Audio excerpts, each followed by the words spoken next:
Hi friends, आज आप सबके लिए UGC net exam paper 2 economics subject से यूनिट 3 स्टैटिक्स पोर्शन का क्लास लेके आया हूँ। और आप लोग को बता दें कि ये आपका यूनिट 3 स्टैटिक्स का जो पार्ट है, ये आप लोग का बहुत विस्तार से होने वाला है। और अभी जैसा देखा जाए एग्ज़ाम का जो पैटर्न, स्टैटिक्स से पूछने का प्रश्नों की संख्या जो है करीबन 8, ठीक है, 8-10 पहले पूछा जाता था, 2, 3, 4, ठीक है, 5 के अंदर पूछा जाता था। अब 5 से ऊपर की ओर पूछा जा रहा है प्रश्नों की जो संख्या है। और इस स्थिति में अगर बात किया जाए तो स्टैटिक को आप लोग को बता दें कि जिनका मजबूत होगा उनको नेट जेआरएफ के लिए, ठीक है, अगर जिसका नेट क्लियर हो रहा है उनको जेआरएफ के लिए मैथ का पोर्शन वरदान साबित होगा। ठीक है, तो प्रिय मित्रों, आप लोग को मैं बता दूं कि इसके अंतर्गत आप लोग को मैं केंद्रीय प्रवृत्ति का मेन मीडियन मोड, ठीक है, उनके बाद विस्तार गुणांक, माध्य विचलन, ठीक है, स्टैंडर्ड डिवीजन, उसके बाद कोरिलेशन, रिग्रेशन, ठीक है, तो ये सब आप लोग का प्रायिकता, तो दोनों का ये पूरा तमाम आपका स्टैटिक्स में आपका मैथ का जो होगा या फिर थ्योरी का जो होगा, उनका मैथ उनका थ्योरी, हम दोनों पोर्शन कंप्लीट कराने वाले हैं। समझ गए। और आप लोग को खास बात इसमें बता दें कि बिल्कुल पहली बार इस तरह से मेरे ख्याल से लगता है कि आप लोग को हिंदी मीडियम में संतुष्ट करा पाऊँगा, ठीक है।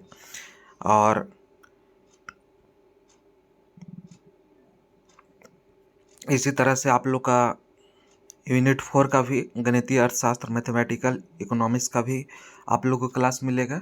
उससे पहले मैं स्टैटिक्स पूरा कंप्लीट करा लेता हूँ। तो चलिए फ्रेंड्स, थैंक यू, ठीक है। अगर ये क्लास अच्छा लगे तो लाइक, कमेंट और साथ ही साथ अधिक से अधिक मित्रों के पास इस वीडियो को पहुंचाने का प्रयास कीजिए। उन्हें भी लाभ हो, हमें भी लाभ हो, ठीक है। तो चलिए फ्रेंड्स, थैंक यू। हम लोग स्टार्ट करते हैं आपका स्टैटिक्स, सांख्यिकी।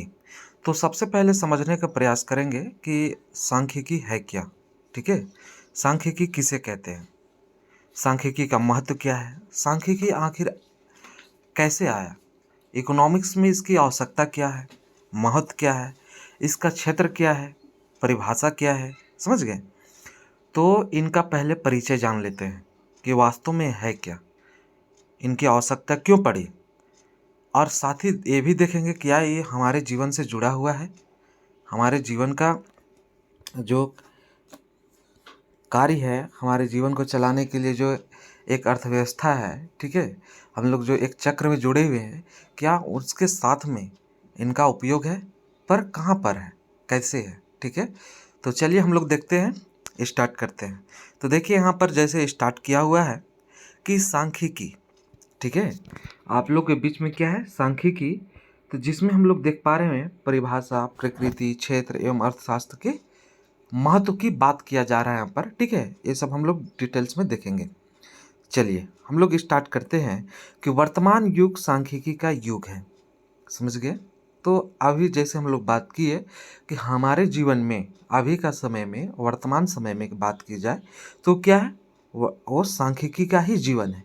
कैसे, सो देखिए, ज्ञान और विज्ञान का प्रत्येक क्षेत्र में, क्या कहता है, ज्ञान और विज्ञान के प्रत्येक क्षेत्र में तथा जीवन के प्रत्येक पहलू में सांख्यिकीय रीतियों अथवा तथ्यों के संख्यात्मक प्रदर्शन का व्यापक प्रयोग होता है, ठीक है। ज्ञान और विज्ञान के प्रत्येक क्षेत्र में देखा जाए तो आपका संख्यात्मक प्रदर्शन होता है, यानी कि सांख्यिकी रीति और तथ्यों का प्रयोग किया जाता है। सांख्यिकी का शाब्दिक अर्थ है संख्या से संबंधित शास्त्र, ठीक है। अगर आप लोग जानते होंगे कि आपका सांख्यिकी का शाब्दिक अर्थ क्या है, तो संख्या से संबंधित शास्त्र को सांख्यिकी कहेंगे, ठीक है। अतः विषय के रूप में सांख्यिकी ज्ञान की वह शाखा है जिसका संबंध संख्यात्मक तथ्यों से होता है, ठीक है। क्या है, बताया जा रहा है कि ज्ञान की वह शाखा है जिसका संबंध क्या है, संख्यात्मक तथ्यों से बात किया जाता है, तुलना किया जाता है, समझ गए। अब हम लोग आगे चलते हैं और आप लोग को बताने का प्रयास करते हैं कि इस संबंध में, ठीक है, इस संबंध में कौन सा अर्थशास्त्री जो है कुछ बात को ध्यान में रखे हैं, ठीक है, मतलब वो परिभाषित करने का प्रयास किए हैं। चलिए, इस तरह से आप लोग का प्रश्न भी आते हैं, ठीक है, तो आप लोग ध्यान दीजिएगा। चलिए, सांख्यिकी शब्द का प्रयोग दो मुख्य रूप में होता है, ठीक है, कौन सा, बहुवचन और एक वचन में, समझ गए। तो सांख्यिकी शब्द का प्रयोग आपका बहुवचन और एक वचन में किया जाता है। अब देखिए कि बहुवचन में इसका अर्थ समांकों से होता है, ठीक है, बहुवचन में अर्थ इसका क्या होता है, समांकों से होता है, और एक वचन में इसका अर्थ सांख्यिकी विज्ञान से होता है, ठीक है। आपका एक वचन की बात जब किया जाए तो ये सांख्यिकी विज्ञान से होता है, और इसी आधार पर सांख्यिकी की विभिन्न परिभाषाओं को दो वर्गों में फिर हम लोग बांट सकते हैं, समझ गए, बांटा गया है। और जिसका पहला वर्ग है, आप लोग को पहला जो विभाग है, ठीक है, वो है बहुवचन के रूप में सांख्यिकी की परिभाषा। और इस संबंध में प्रोफेसर बॉले जो हैं, अर्थशास्त्री बॉले हैं, वो उनका कहना क्या है सो देखिए कि सांख्यिकी, ठीक है, सांख्यिकी का आशय अनुसंधान के किसी विभाग में संख्यात्मक तथ्यों के समूह से है। क्या है, संख्यात्मक तथ्यों के समूह से है जो एक दूसरे से संबंधित रूप में प्रकट किए जाते हैं, समझ गए। उनके बाद सैक्रिस्ट अर्थशास्त्री हुए, उनका कहना है, सेकंड मत है कि आपका सांख्यिकी से हमारा आशय तथ्यों के उन समूह से है जो एक बड़ी सीमा तक अनेक कारणों से प्रभावित होते हैं। क्या है, एक बड़ी सीमा तक अनेक कारणों से, ठीक है, क्या है, प्रभावित होते हैं और संख्याओं के रूप में रखे जाते हैं। कौन सा, संख्याओं के रूप में रखे जाते हैं, और जिनकी गणना या अनुमान शुद्धता के एक उचित स्तर तक ही, ठीक है, की जाती है, और जिन्हें पूर्ण निश्चित उद्देश्यों के लिए क्रमबद्ध रूप में एकत्रित किया जाता है तथा एक दूसरे से संबंधित रूप में प्रस्तुत किया जाता है, समझ गए। तो ये सब आप लोग हम लोग जो देखे कि आपका अर्थशास्त्री बॉले, अर्थशास्त्री सीक्रेट, ठीक है, ये आपका बहुवचन, ठीक है, के रूप में सांख्यिकी को परिभाषित करने का प्रयास किए हैं। अब देखिए, आप लोग हम बता दें कि एक वचन के रूप में सांख्यिकी की परिभाषाएं की बात, ठीक है, कि एक वचन में क्या कहते हैं। तो देखिए, बॉले ने विज्ञान के रूप में सांख्यिकी को तीन प्रकार से परिभाषित करने का प्रयास किए हैं, समझ गए। और वह कौन सा है बॉले के शब्दों में, तो चलिए हम लोग देखते हैं। पहला है कि सांख्यिकी गणनाओं का विज्ञान है। सांख्यिकी क्या है, गणना करने का एक विज्ञान है, समझ गए। सेकंड कहता क्या है, सांख्यिकी को उचित रूप से माध्यमों का विज्ञान कहा जा सकता है, ठीक है, क्या कह रहा है कि सांख्यिकी उचित रूप से माध्यमों, सॉरी, है ना, माध्यमों का विज्ञान कहा जाता है। चलिए, क्या है, माध्यमों का विज्ञान किया जाता है। उनके बाद सांख्यिकी वह विज्ञान है जो सामाजिक व्यवस्था को संपूर्ण मानकर उसके सभी रूपों का मापन करती है। कौन सा, सभी रूपों का क्या है, मापन करने का प्रयास करते हैं। तो इस तरह से प्रोफेसर बावले का, ठीक है, अर्थशास्त्री बावले का विज्ञान के रूप में स्टैटिस्टिक्स का, ठीक है, यानी सांख्यिकी का तीन प्रकार बतलाए, जो अभी हम आप लोग को बतलाए, ठीक है। अब हम लोग देखते हैं बॉन्डिंगटन, ठीक है, बॉन्डिंगटन, इनका क्या कहना है कि सांख्यिकी अनुमान तथा संभावनाओं का विज्ञान है, ठीक है, मतलब यानी कि मोटा मोटी बात ये है कि ये आपका क्रमबद्ध तरीका है ना, विज्ञान है, ठीक है। इसलिए ये आप लोग को बॉन्डिंगटन कह रहे हैं कि सांख्यिकी अनुमान तथा संभावनाओं को विज्ञान कह सकते हैं, सांख्यिकी। उनके बाद क्रॉस्टन, ठीक है, और काउडेन, ये दोनों का मत है, इनके अनुसार है कि संख्यात्मक तथ्यों के संकलन, ठीक है, प्रस्तुतिकरण और विश्लेषण और निर्वचन को सांख्यिकी कहा जा सकता है, ठीक है, क्या है, कह सकते हैं। चलिए फ्रेंड्स, अब आगे हम लोग देखते हैं। चौथा मत है कि वॉलिस और रॉबर्ट्स, ठीक है, वॉलिस और रॉबर्ट्स का क्या कहना है सो देखिए कि सांख्यिकी रीतियों का एक समूह है। सांख्यिकी क्या है, रीतियों का एक समूह है, मेथड है ना, रीति, जिससे अनिश्चितता की परिस्थितियों में बुद्धिमत्तापूर्ण निर्णय लिया जाता है। समझ गए? जहाँ पे निश्चित नहीं है, कुछ निश्चित नहीं है, वैसे स्थिति में सांख्यिकी का प्रयोग करके, ठीक है, बुद्धि का प्रयोग करके एक अच्छा खासा निर्णय, है ना, ले सकते हैं। समझ गए? तो वो मेरा क्या है? सांख्यिकी है। बॉलिस और रॉबर्ट्स का कहना है। निष्कर्ष स्वरूप हम लोग कह सकते हैं कि जितने सारे अर्थशास्त्रियों का अभी हम लोग देख पाए, ठीक है, उनका विचार के निष्कर्ष कह सकते हैं, है ना, तोड़ कह सकते हैं कि एक्चुअली है क्या आपका सांख्यिकी। कहता है कि उपर्युक्त परिभाषाओं के अनुसार हम कह सकते हैं, हमें पता चलता है कि सांख्यिकी विज्ञान और कला दोनों है। तो आप लोग को पूछे सांख्यिकी क्या है, तो सांख्यिकी क्या है? कला और विज्ञान दोनों है। चलिए ठीक है, यहाँ तक। जो ज्ञान अथवा अनुशासन के किसी भी क्षेत्र के में निश्चित उद्देश्य के लिए अनेक कारणों से प्रभावित समांकों या संख्यात्मक तथ्यों के संकलन, प्रस्तुतिकरण, विश्लेषण, ठीक है, निर्वचन और पूर्ण अनुमान में प्रयुक्त सिद्धांतों एवं रीतियों के अध्ययन तथा प्रयोग से संबंधित है। ठीक है, इसमें सभी को लिया गया है। यहाँ से आप देख सकते हैं कि ये सांख्यिकी का कहाँ कहाँ पर उपयोग प्रयोग है। ठीक है, उपयोग किया जाता है, हम लोग यूज करते हैं। ठीक है, अब हम लोग चलते हैं कि जिससे अनिश्चितता की, ठीक है, स्थिति से को में ठोस एवं बुद्धिमत्तापूर्ण निर्णय लिए जा सकते हैं। और इस कारण जो है स्टैटिक से कारण है सांख्यिकी क्या, इन आपका तमाम स्थितियों में अगर प्रयोग करने की बात हो, प्रयोग करने से हम लोग क्या है, इससे हम लोग अच्छा खासा एक सूझबूझ कर, है ना, कह सकते हैं कि हम लोग निर्णय ले पाते हैं और एक अच्छे दिशा दशा की ओर चलते हैं। तो चलिए फ्रेंड्स, हम लोग देख पाएँ कि सांख्यिकी है क्या। ठीक है, अब हम आप लोग को बताने का प्रयास करेंगे कि सांख्यिकी की विशेषताएं। ठीक है, सांख्यिकी की विशेषताएं भी जानना होगा कि इनकी वास्तव में विशेषता क्या है। ठीक है, इनका उपयोग क्या है। तो सांख्यिकी के दो अर्थों में देखा जाए, समांक और सांख्यिकी विज्ञान के आधार पर, ठीक है, इसकी विशेषताओं को बांटा गया है ना, विभाजित किया जाता है। तो देखिए, हम लोग पहला विशेषता देखेंगे समांकों की विशेषताएं। ठीक है, समांकों की विशेषताएं की बात करें तो समांक तथ्यों के समूह है। समांक क्या है? तथ्यों का समूह है। असमांक तथ्यों के समूह के रूप में होते हैं। ठीक है, अर्थात किसी अकेली संख्या या तथ्य को समांक नहीं कहा जा सकता। ठीक है, क्या है? अकेली संख्या या तथ्य को क्या है, समांक नहीं किया जा सकता।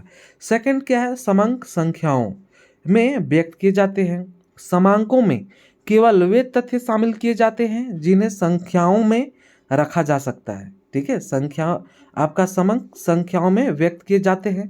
ठीक है, इसका तात्पर्य है कि समांकों में केवल वे तथ्य आपका शामिल किए जाते हैं जिन्हें संख्याओं में रखा जा सकता हो। समझ गए? आप थर्ड की बात करें कि समांक पर्याप्त मात्रा में अनेक कारणों से प्रभावित होते हैं। ठीक है, ठीक है, समांक क्या है? पर्याप्त मात्रा में अनेक कारणों से प्रभावित होते हैं और समांकों में केवल उन्हीं संख्यात्मक तथ्यों को शामिल किया जाता है जो अनेक कारणों से संभावित होते हैं, क्योंकि ऐसा होने पर ही उनके सांख्यिकी विश्लेषण की आवश्यकता पड़ती है। समझ गए? और इस तरह से हम लोग देख पाए कि आपका विशेषता, समझ गए। और हम लोग चलेंगे आप फोर्थ की ओर। समझ गए? फोर्थ की ओर हम लोग आप चलते हैं कि समांकों की गणना अथवा अनुमान शुद्धता के उचित स्तर, समझ गए, पर होता है।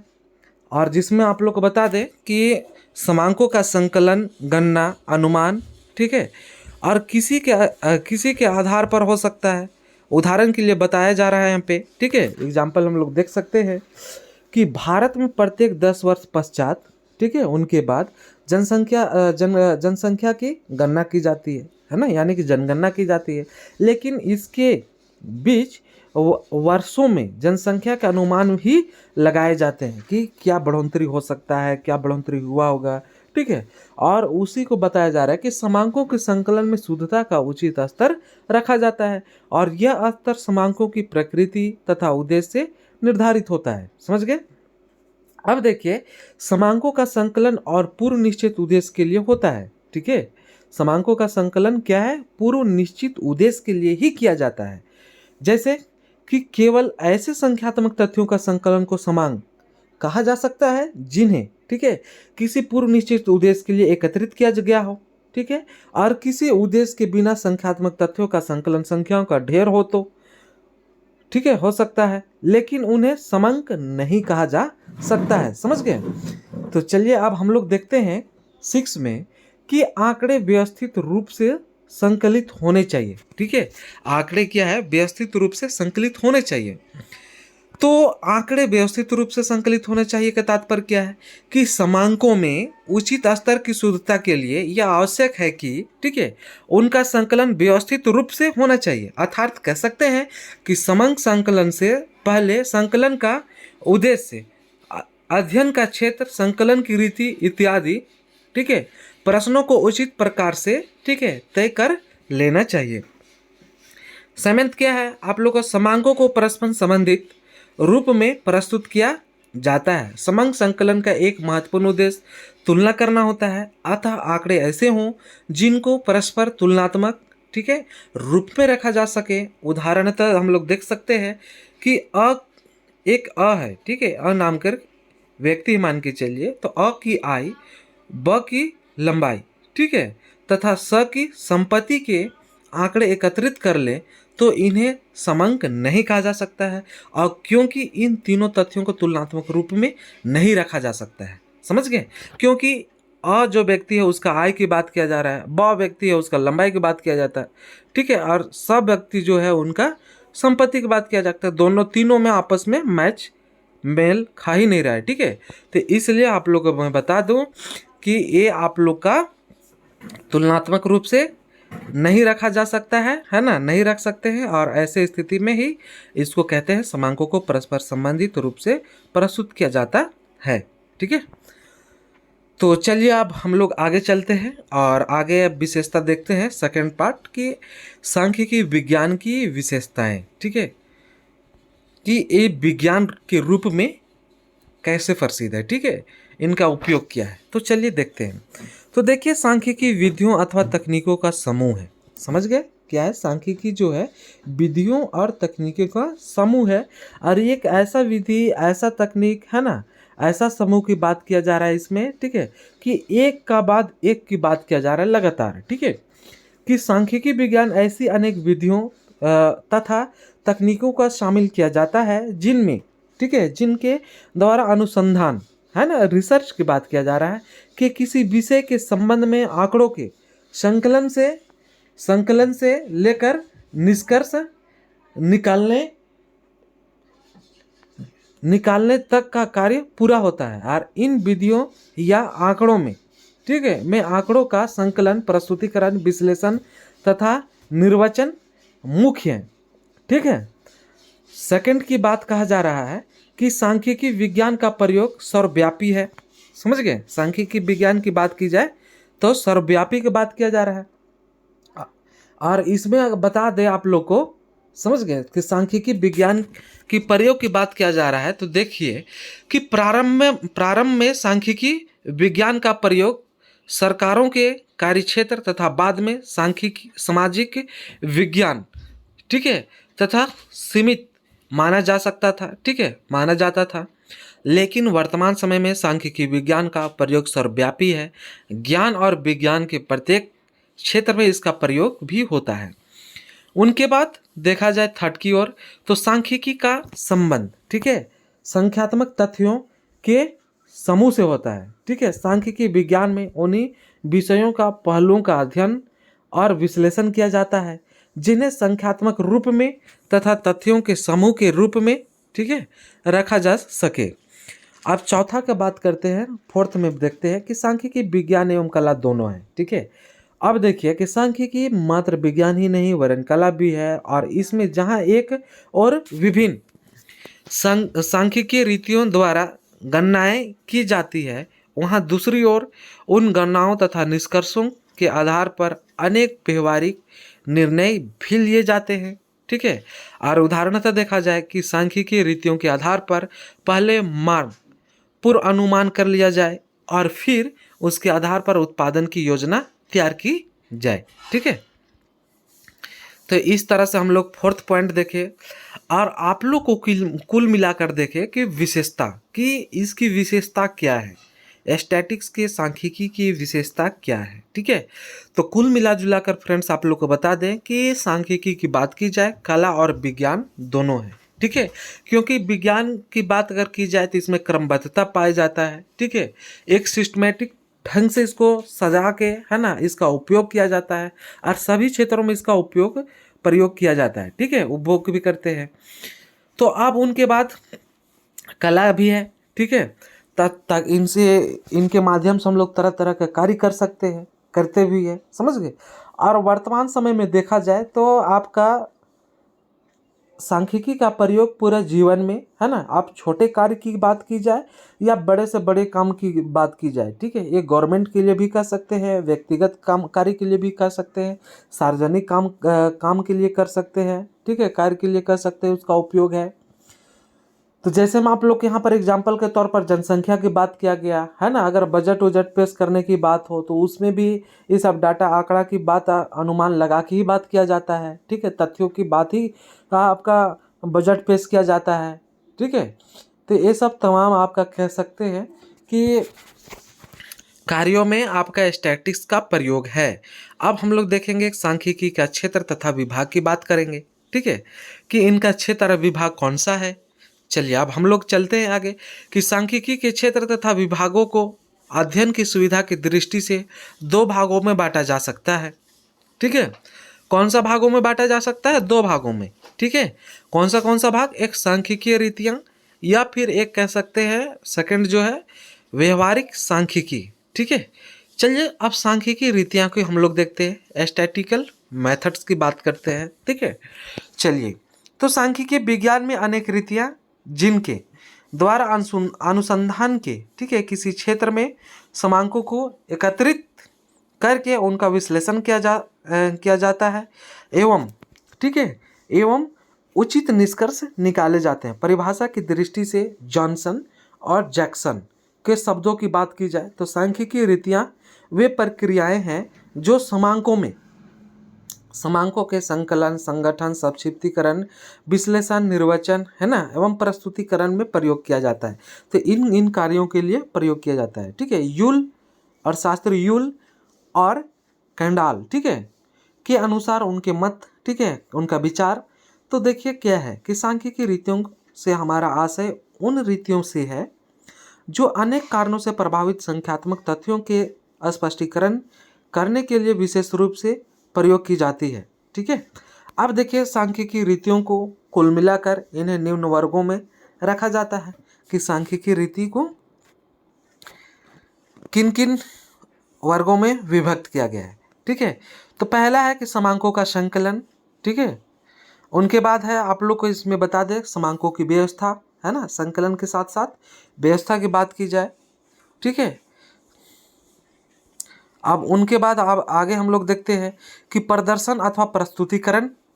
ठीक है, अगर इसमें देखा जाए कि आप समांकों का संकलन किसे कहते हैं तो इसका डिटेल्स आप देख सकते हैं कि सांख्यिकी रीतियों में प्रथम और आधारभूत रीति समांकों का संकलन है और अनुसंधान के उद्देश्य एवं योजना के अनुसार समांकों का संकलन जो है किया जाता है। किस किस अनुसंधान के उद्देश्य और योजना के अनुसार, मतलब रिसर्च करने का उद्देश्य और उसका योजना, है ना, पूरा करने का योजना। ठीक है, किस लिए किया जा रहा है ये सब योजना, तो मतलब तमाम बातों के लिए संकलन किया जाता है।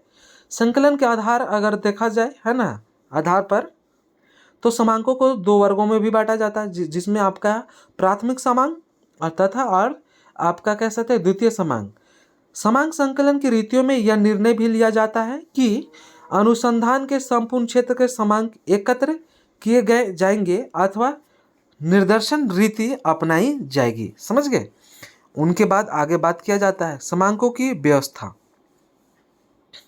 ठीक है, समांकों की व्यवस्था की बात किया जाए तो इसमें है सामान्यतः प्रकाशित समांक व्यवस्थित रूप में होते हैं, लेकिन सर्वेक्षण इत्यादि से एकत्रित समांकों को व्यवस्थित करने की आवश्यकता होती है और व्यवस्थित करने में पहला कदम संपादन का है और समांकों के संपादन के पश्चात उनको वर्गीकरण किया जाता है और वर्गीकरण के अंतर्गत एक रूपता अथवा समान विशेषताओं के आधार पर समांकों को अलग अलग वर्गों में बांटा जाता है। समांकों की व्यवस्था में आपका अंतिम कार्य सराहनीय है और सारणीय है, ठीक है। और फिर उनके बाद सारणी बनाने का उद्देश्य समांकों को खानों तथा पंक्तियों में बांटना है और जिससे समांकों में पूर्णतः, ठीक है, अस्पष्टता आ सके कि सांख्यिकी विश्लेषण में उनका उचित प्रयोग हो सके,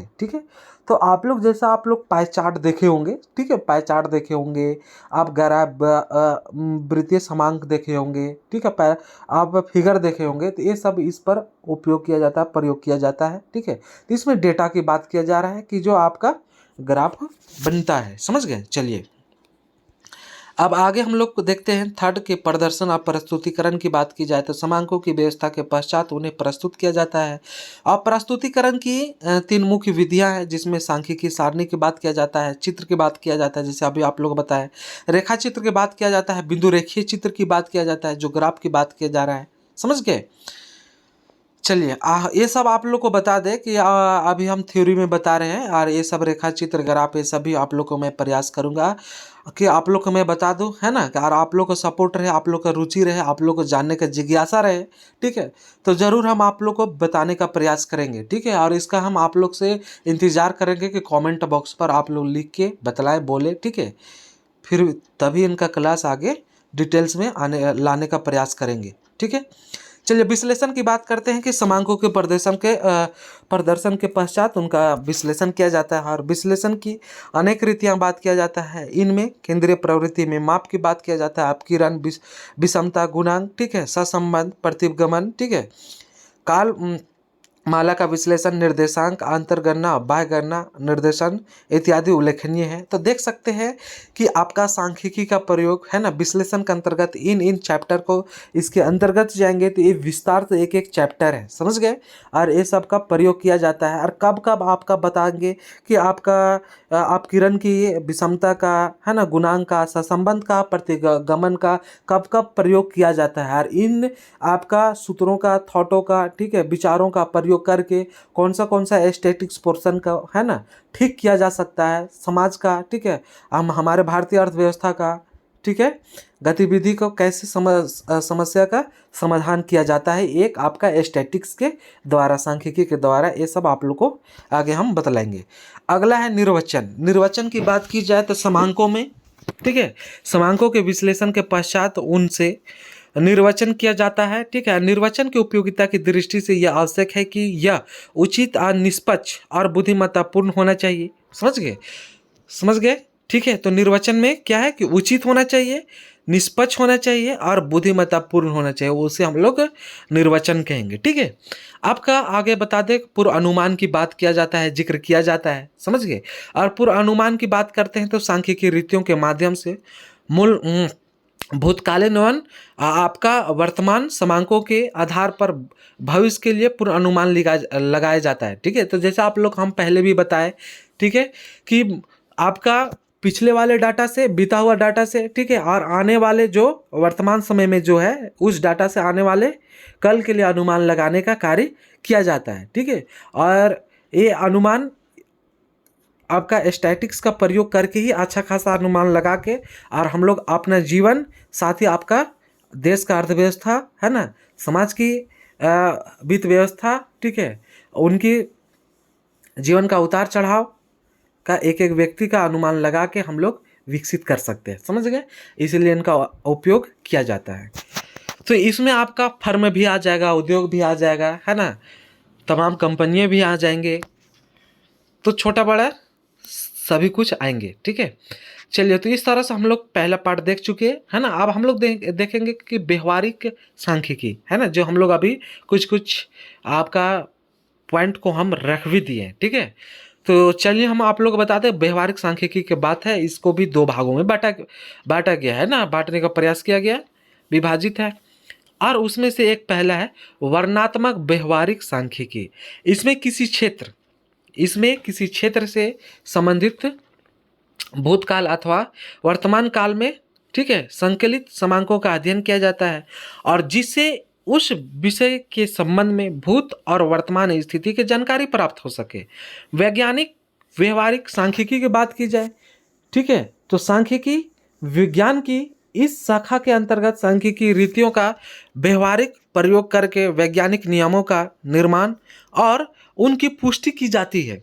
ठीक है, उदाहरण के लिए अगर देखा जाए कि मूल्य और मांग के आंकड़ों के आधार पर मांग के नियम की पुष्टि करने का प्रयास किया जाए, ठीक है, तो इसे वैज्ञानिक व्यवहारिक सांख्यिकी का भाग कह सकते हैं, कहा जाता है।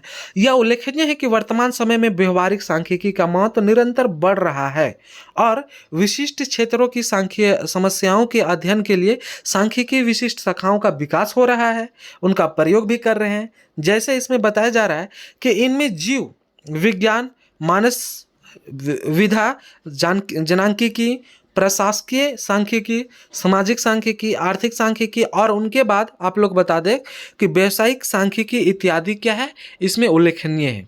तो इस तरह से हम लोग क्षेत्र देख लिए। अब मित्र, अब हम लोग आप लोग को बता दें दोस्तों कि अब हम लोग देखने वाले हैं सांख्यिकी की प्रकृति की बात कर रहे हैं, ठीक है, प्रकृति की बात करेंगे। और इसमें आप लोग बता दें कि प्रकृति को भी, है ना, विज्ञान और कला के रूप में देखने का प्रयास किया जा रहा है, ठीक है। तो पहला है कि क्या सांख्यिकी एक विज्ञान है, ठीक है, अभी तक तो हम लोग को समझ में आ रहा है, ठीक है, उनका परिभाषा देखते हुए, है ना, उसका क्षेत्र महत्व को देखते हुए, विशेषता को देखते हुए कि एक विज्ञान है, क्या वास्तव में है। अब इसको हम लोग क्लियर करने वाले हैं। तो सांख्यिकी विज्ञान है या नहीं, इस संबंध में निष्कर्ष निकालने से पहले हम समझना होगा कि विज्ञान क्या है। विज्ञान हम लोग वास्तव में किसे मानते हैं, किसे कहते हैं। तो सामान्यतः विज्ञान ज्ञान की उस शाखा को कह सकते हैं, कहते हैं कि जिसमें निम्न लक्षण होते हैं। क्या क्या विज्ञान का लक्षण है? तो पहला है कि विज्ञान ज्ञान का क्रमबद्ध अध्ययन है, क्रमबद्ध होना चाहिए। इसमें नियमों और सिद्धांतों का समूह होता है और इसमें बताया जा रहा है कि नियम और सिद्धांत कारण तथा परिणामों के संबंधों पर आधारित होते हैं तथा बात किया जा रहा है कि विज्ञान के नियम तथा विद्या सार्वभौमिक होती है। ठीक है, कौन? विज्ञान। समझ गए? कौन सा? विद्या की बात किया जा रहा है, नियम की बात किया जा रहा है, किसके अंतर्गत? विज्ञान के अंतर्गत। तो देखिए कि हम लोग चार उपर्युक्त चार, है ना, जो उपर्युक्त लक्षणों के आधार पर सांख्यिकी को देखा जाए तो स्पष्ट होगा कि इसमें विज्ञान के सभी गुण पाए जाते हैं, जैसे हम लोग पहले में बतला चुके हैं। सांख्यिक ज्ञान का क्रमबद्ध अध्ययन है, इसमें नियमों का और सिद्धांतों का समूह है, जिसमें महांक, ठीक है, जड़ता नियम और सांख्यिकी नियमितता नियम और संभावना का सिद्धांत इत्यादि, ये सभी नियम सिद्धांत विस्तृत प्रयोगों और विश्लेषणों के आधार पर बनाए गए हैं तथा सांख्यिकी के अधिकांश नियम और सार्वभौमिक हैं। ठीक है, और इस तरह से यहाँ यह उल्लेखनीय है कि कुछ विद्वानों ने सांख्यिकी को विज्ञान न कहकर वैज्ञानिक विधि भी कहते हैं, कहा है। जैसे में क्रॉक्सटन कॉर्डेन के अनुसार सांख्यिकी एक विज्ञान नहीं, एक वैज्ञानिक विधि है, अर्थात यह स्वयं पूर्ण विज्ञान नहीं है, वरन विभिन्न विज्ञानों में सहायता करने, ठीक है, महत्वपूर्ण विधि है। और वैज्ञानिक आपका विधि के 4 चरण होते हैं। अवलोकन, ठीक है, कितने चरण? 4। अवलोकन, परिकल्पना, पूर्व अनुमान और परीक्षण। और इन चारों ही चरणों में सांख्यिकी रीतियों का व्यापक प्रयोग होता है। और यह यहाँ पर देखा जाए यह भी उल्लेखनीय होता है, दिखलाया जाता है, ठीक है, कि सांख्यिकी विषय भौतिक शास्त्र और रसायन शास्त्र की तरह विज्ञान नहीं है, ठीक है, और सांख्यिकी तो प्राप्त करने का एक महत्वपूर्ण साधन है और जिसकी विधियां सभी विज्ञानों के अनुसंधानों में प्रयोग किया जाता है। और वालिस एवं रॉबर्ट्स ने भी लिखा है कि सांख्यिकी स्वतंत्र और मूलभूत ज्ञान का समूह नहीं, वरन यह ज्ञान प्राप्त करने की रीतियों का समूह है, ठीक है। और सांख्यिकी और विज्ञान के संबंधों में यह कथन भी महत्वपूर्ण है। और सांख्यिकी के बिना विज्ञान के फल प्राप्त नहीं होते और विज्ञान के बिना सांख्यिकी निर्मूल होती है। समझ गए? और इस तरह से अब हम लोग देखेंगे कि सांख्यिकी एक कला है, सांख्यिकी कला रूप में हम लोग प्रयास करेंगे जानने का, ठीक है। और चलिए देखते हैं कि कला का अर्थ क्या है। किसी भी दिए हुए लक्ष्य या उद्देश्य को प्राप्त करने के लिए कार्य करने की सर्वोच्च विधि से है। विज्ञान वह बताता है कि समस्या क्या है और कला यह बताती है कि समस्या हल कैसे की जाए। ठीक है, तो अभी हम लोग देखें, स्टैटिक्स में देखें, ठीक है, कि समस्या क्या है, साथ में साथ हम लोग समस्या कैसे हल करें, ये भी हम लोग परिभाषा में देखें। इसलिए यह कहा जा सकता है कि कला केवल तथ्यों का वर्णन ही नहीं, ठीक है, करती, वरन लक्ष्यों को प्राप्त करने के उपाय भी बताते हैं, ठीक है, दिखलाते हैं, रास्ता भी दिखलाते हैं। और इस दृष्टि से सांख्यिकी निश्चित रूप से कला भी है।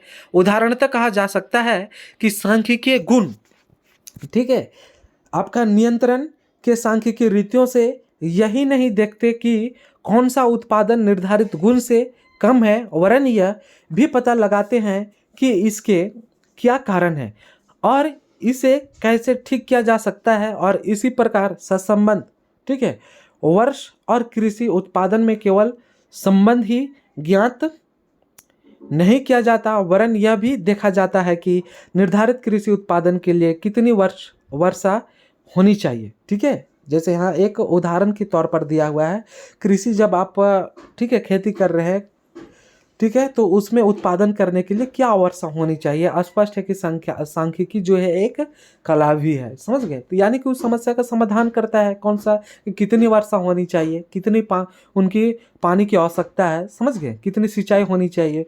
अब चलिए, अब हम लोग आगे देखते हैं कि सांख्यिकी के प्रकृति के संबंध में निष्कर्ष स्वरूप, है ना, टिपेट के विचार, है ना, यह विचार महत्वपूर्ण है कि सांख्यिकी विज्ञान और कला दोनों है। और यह विज्ञान और क्योंकि इसकी रीतियाँ और मौलिक रूप से व्यवस्थित है, ठीक है, तथा उनका सर्वत्र प्रयोग होता है। यह एक कला है क्योंकि इसकी रीतियों का सफल प्रयोग पर्याप्त सीमा तक सांख्यिकी की योग्यता और अनुभव तथा क्षेत्र विशेष ज्ञान पर निर्भर करता है, समझ गए। चलिए, अब आप लोग को हम यहाँ पर दिखा दिए, ठीक है। चलिए, और थोड़ा सा बचा हुआ है, उसके हम लोग कंप्लीट करने का प्रयास करते हैं। और साथ ही साथ आप लोग बता दें, इसमें महत्व आप लोग को थोड़ा सा बचा हुआ है, ठीक है। और महत्व हम लोग देखने का प्रयास करेंगे कि आपका अर्थशास्त्र में सांख्यिकी का महत्व कितना है, क्या है, किन किन क्षेत्रों में है, ठीक है। क्षेत्र तो देख लिए, फिर भी देखने का प्रयास करते हैं। तो अर्थशास्त्र तथा सांख्यिकी का बहुत घनिष्ठ संबंध है। पहले संबंध देखिए, घनिष्ठ संबंध है, ठीक है। और प्रायः प्रत्येक आर्थिक समस्या के अध्ययन के लिए सांख्यिकी रीतियों का प्रयोग किया जाता है। जहाँ पर आर्थिक समस्या होता है वहाँ पर आपका सांख्यिकी, है ना, अर्थशास्त्र का उपयोग किया जाता है, समझ गए। और इस संबंध में आकर आपका बता दें, या लुन चाओ, ठीक है, अर्थशास्त्री है या लुन चाओ, और उनका कहना है कि अर्थशास्त्री आर्थिक समूहों जैसे सकल राष्ट्रीय उत्पाद, उपभोग, बचत, विनियोग, समझ गए, विनियोग, व्यय, मुद्रा के मूल्य में होने वाले परिवर्तनों के मापन के लिए समांकों पर निर्भर करते हैं। अब वे आर्थिक सिद्धांतों की पुष्टि करने तथा परिकल्पनाओं की जांच करने की सांख्यिकी रीतियों का प्रयोग किया जाता है, समझ गए। इस तरह से हम लोग कह सकते हैं, समझ गए, कि पूरे अर्थव्यवस्था में छोटी सी छोटी की बात हो, एक व्यक्तिगत इकाई की बात हो, समझ गए, या फिर एक बड़े पैमाने पर एक देश की बात हो, है ना, अर्थव्यवस्था की बात हो, उनका सबका अध्ययन किया जाता है ना। सांख्यिकी के बिना उसका अध्ययन, उसका अनुमान लगाना, है ना, उसका प्रयोग करना, ठीक है, उचित व्यवस्था से आपका तमाम योजनाएं लाना जैसे होती है, ठीक है। जैसे हम पर सकल राष्ट्रीय उत्पाद के ज्ञात करना, उपभोग, बचत, विनियोग जैसे, है ना, मुद्रा के मूल्य को माप की बात किया जा रहा है, तो ये सब आपका तमाम आपको बता दें सांख्यिकी के द्वारा ही संभव है, समझ गए। तो टिप्टे भी कहते हैं कि एक दिन ऐसा भी हो सकता है कि विश्वविद्यालयों के अर्थशास्त्र विभाग सिद्धांतवादियों के अधीन न रहकर सांख्यिकी प्रयोगशालाओं के अधीन हो जाएगा, समझ गए, इनका मानना है, समझ गए। चलिए फ्रेंड्स, अब आगे हम लोग चलते हैं, ठीक है। क्या कि अर्थशास्त्र की प्रत्येक शाखा में सांख्यिकी रीतियों का व्यापक प्रयोग होता है, और जैसा कि निम्न विवरण को स्पष्ट किया जा सकता है। जैसे सांख्यिकी और उपभोग की दोनों की बात किया जा रहा है कि सांख्यिकी का उपभोग से क्या संबंध है।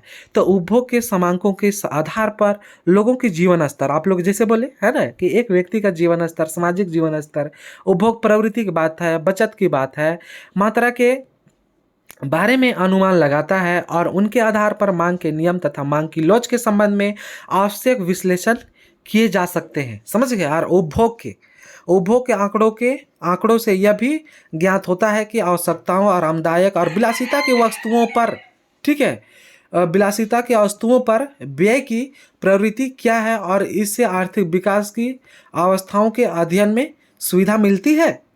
समझ गए। तो तमाम आपको बता दें कि व्यवस्थाओं में, है ना, समस्याओं से निजात पाने के लिए सांख्यिकी से हम लोग को सुविधा प्राप्त होता है, आसानी होता है। उसमें आपका उत्पादन क्षेत्र है, ठीक है, सेकंड में। उनके बाद आपका विनिमय क्षेत्र है, ठीक है, विनिमय क्षेत्र है, जैसे भुगतान संतुलन, आपका मांग और पूर्ति की स्थिति में, है ना, आपका समांकों के आधार पर बाजार के विभिन्न दशाओं की स्थिति में। फोर्थ है सांख्यिकी और वितरण की स्थिति में, किन किन क्षेत्रों में क्या बांटना है। जैसे बजट में देखते हैं कि कितने क्षेत्रों में उपभोग के लिए, है ना, आपका रक्षा के लिए, शिक्षा के लिए, स्वास्थ्य के लिए, कृषि के लिए, तमाम ऐसे जैसे वितरण किया जाता है ना, या फिर आपका विभिन्न और एक देश के विभिन्न वर्गों के बीच विभाजन की बात हो। समझ गए। तो ये सब इसमें बताया जा रहा है कि सांख्यिकी वितरण की बात किया जा रहा है। पांचवा है सांख्यिकी और राजस्व की बात किया जाता है ना। इसमें राजस्व के भी अनुमान लगाया जाता है। जैसे यहाँ पर बताया जा रहा है कि राजस्व का संबंध सरकार की आय व्यय और उनके समायोजन से है और इन सभी अध्ययन में समांकों की महत्वपूर्ण, ठीक है, भूमिका है और समांकों के आधार पर ही सरकारी आय और व्यय का अनुमान लगाकर बजट प्रस्तुत किया जाता है और करदान क्षमता को मापा जाता है और बजट, ठीक है, नीतियों के प्रभावों का अध्ययन किया जाता है। तो इस तरह से हम लोग देख पाए कि स्पष्ट है कि अर्थशास्त्र की प्रत्येक शाखा में सांख्यिकी का महत्वपूर्ण उपयोगिता होता है। अतः बाउले ने कहा है कि अर्थशास्त्र का कोई विधियों, है ना, विद्यार्थी पूर्णता का दावा नहीं कर सकता जब तक कि वह सांख्यिकी रीतियों में पूर्ण कुशल नहीं हो जाता तथा उनकी कठिनाइयों का ज्ञान प्राप्त नहीं कर लेता। तो इस तरह से हम लोग देख पाए, ठीक है, आज की क्लास में। समझ गए कि आपका स्टैटिक्स सांख्यिकी का महत्व, क्षेत्र, ठीक है, विस्तार, समझ गए, इसका उपयोग प्रयोग, ठीक है, हमारे देश के लिए, हमारे समाज के लिए, एक व्यक्तिगत रूप के लिए, है ना, इसका कैसे प्रयोग होता है, कैसे करना चाहिए, आपका सांख्यिकी क्या है, कला है, विज्ञान है। समझ गए। इस तरह से हम लोग सांख्यिकी चैप्टर का पूरा परिभाषा आज हम लोग डिटेल्स में आपका परिचय, है ना, जो चैप्टर है स्टैटिक, जो यूनिट 3 जो हम लोग स्टार्टिंग किए, उसका एक बेसिक जो है आधार जो है कंप्लीट होता है। और आप लोग को इसी तरह से एक तरफ से मैथ की क्लास, एक तरफ से आपके थ्योरी क्लास, मतलब जैसे अगर मान के चलिए आप लोग, हम बताते हैं मीन, मीडियन, मॉड, ठीक है, रिग्रेशन का, आपका कोरिलेशन का, इंडेक्स नंबर, ये सब अगर आप लोग को मैं बताता हूँ तो इसका मैं कुछ आप लोग का थ्योरी भी बतलाऊँगा। उनके बाद फार्मूले से आपको क्वेश्चंस भी आप लोग का प्रश्नों को हल करके भी बताने का प्रयास करेंगे, ठीक है। और आप लोग को मेरे ख्याल से लगता है कि इस तरह से आप लोग पढ़िएगा तो आप लोग को मैं बता दूं कि यूनिट 3 स्टैटिक से कोई भी क्वेश्चन छूटने का बात ही, सवाल ही उत्पन्न नहीं होता है। समझ गए। तो इस तरह से अब आप लोग का ऊपर है, समझ गए, कि आप कितना मेहनत करते हैं और मेरे बीच कितना स्नेह प्यार लाल, ठीक है, आपका आशीर्वाद मेरा ऊपर कितना कृपा करता है। समझ गए। तो ठीक है फ्रेंड्स, थैंक यू। फिर अगले वीडियो में मिलते हैं। बहुत बहुत धन्यवाद। ठीक है, थैंक यू।